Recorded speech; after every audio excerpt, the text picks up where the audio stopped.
সম্পূর্ণ কোরআন শরীফ যে ছোট্ট শিশুটা লিখেছে তার হাতে রাখতেই কষ্ট হচ্ছে।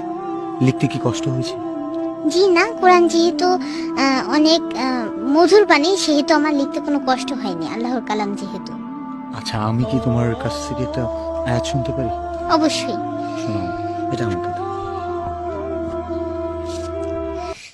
يا عبادي الذين آمنوا إن أرضي واسعة فإياي فاعبدون كل نفس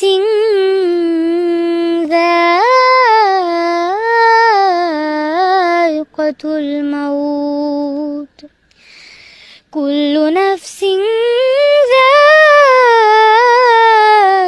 الموت ثم إلينا ترجعون صدق الله العظيم। আমি আচ্ছা, কোরআন যে মধুর বাণী বললা, জি, তোমার কাছে কতটা মধুর একটু শোনাও। অনেকটা মধুর। কুরআন মধুর বাণী, আমি যখনই শুনি আমার মন ভরে যায়। শোনো মুমিন মুসলমান, পড়ে দেখো না কুরআন।